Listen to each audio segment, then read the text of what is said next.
If I only had a budget.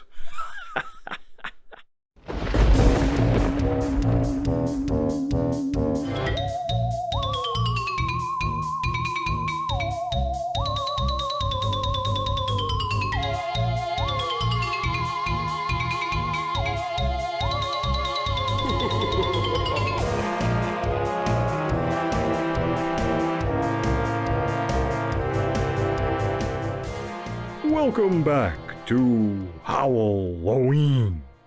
I am your host, Barkey Dog. The Scarecrow.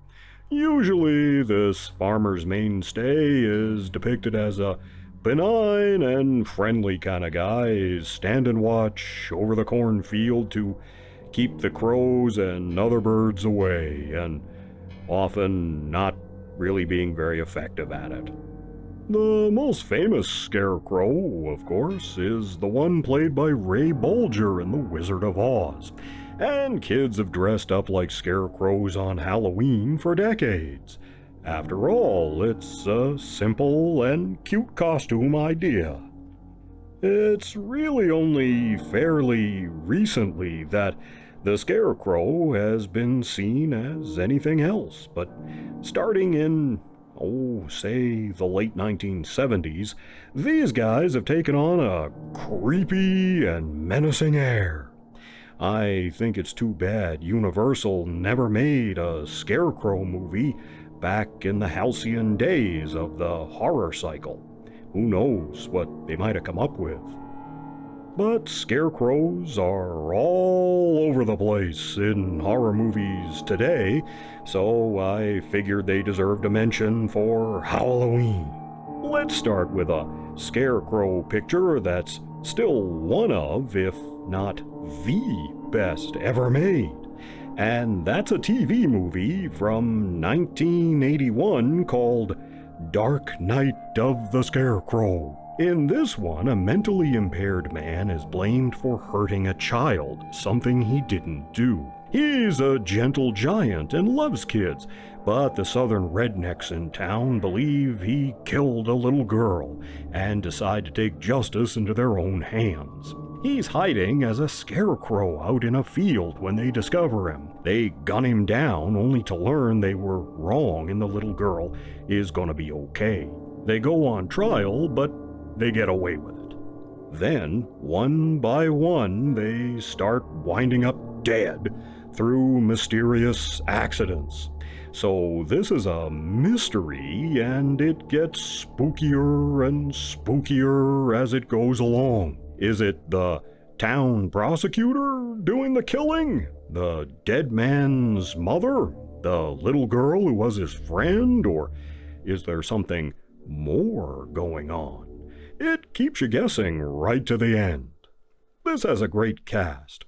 Charles Durning plays the ringleader, a local mailman who is implied to have a thing for kids. If you know what I mean. He's fantastic in this. We also have Lane Smith, Perry White on Lois and Clark. He's here as one of the gang, and the mentally disabled man is played by Larry Drake from LA Law. He's very good here. One of my viewers, Michael, recommended this picture for Halloween viewing, and he's absolutely right. I remember seeing this years ago, and it still holds up. I very highly recommend this one, and it has a great twist ending, too. Some good news for fans of this picture is that the creator, J.D. Feigelson, is working on a new movie, Dark Night of the Scarecrow 2. Now, I don't know much about this other than they finished production in August of this year. It could be good, or it could be what Hollywood has excelled at over the past 10 years or so, making total crap out of once beloved properties. Let's hope that's not the case this time, and they avoid the worst impulses of modern day messaging. Still, the star appears to be a lady whose biggest role to date was on a TV show about a diverse urban neighborhood. So, yeah. Anyway, after rewatching this, I started looking for other Scarecrow-based movies to share with you, and there have been quite a few. Most of them are newer and generally El Cheapo slasher movie fare, like this one, Scarecrows from 1988, starring nobody you've ever heard of. Here, in a classic case of tell and don't show, a gang of crooks rob a government payroll of $3 million and then hijack a cargo plane and escape with the money. That's where the story begins, several hours after the heist. The pilot and his daughter are forced to fly the plane south, and it's hinted that the father was kinda in on the whole thing. Then one crook decides to steal the money and bails out with it, despite the plane flying under the radar at treetop level.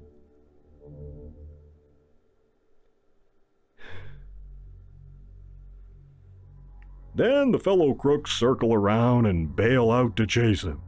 He's landed near this abandoned, spooky old farmhouse surrounded by creepy-looking scarecrows that come to life and start killing people. If you ask me, this movie doesn't have the right to be as bad as it is, given that it's from the 1980s. Even if it's bad, it still should be some dopey fun, right?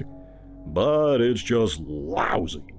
It feels all the world like a made in the 2000s sci-fi channel movie of the week, and it looks and feels really cheap. Granted, there are some interesting ideas here, but it's so lame it never really works and isn't convincing. Maybe it just had to be there back in the day, but I doubt it.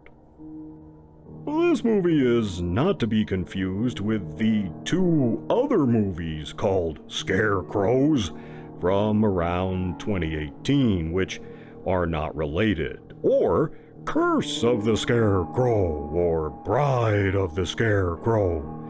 I didn't watch any of those, though, because at first glance they all look really ultra cheap, made with a handy-cam direct-to-DVD type stuff. Speaking of which, I did screen one from the UK called The Legend of Howl-O-Ween Jack from 2018. Now, this was made in Britain, and the cast is British, except for a news reporter who has an American accent, and someone mentions vacationing in Sacramento for the weekend. Make up your mind, guys, huh? Are you American or British or what? Typical story here. A guy is wrongly killed and comes back for revenge as a scarecrow, and kills the killers along with several totally innocent people. There's some wonky acting. Obviously, most of the cast is inexperienced, and there's some really dodgy CGI, as they had to use that for gunshots and stuff, since it was made in Britain. This one is not really great, but at the same time, I really appreciated the effort they made. You can tell they were trying. The main guy here is a police detective who looks all the world like Martin Freeman from Sherlock and The Hobbit. He's good. And I like this Alexi Lawless looking guy too. He was okay. The team that made this were big fans of the Howl-O-Ween movies, and it shows. Like I say, they were trying, and some of it comes off quite well. Aside from the cast members who aren't experienced actors and the dodgy effects, I think the biggest problem here is the Scarecrow costume. See, a Scarecrow is usually made from cast-offs and have been out in the elements for a while and all of that. Plus, this one was supposed to have been buried in the ground for like a year or so. but the costume here looks clean and the material's brand new. That just doesn't sell it. I'd say Legend is worth a watch, though. Like I say, I give them full marks for the effort here. It shows on the screen. They really were trying to make something good, and that's vastly more than what we see from Hollywood right now.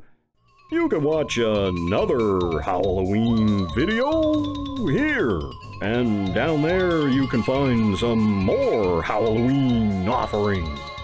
Join me next time as Howl-O-Ween continues.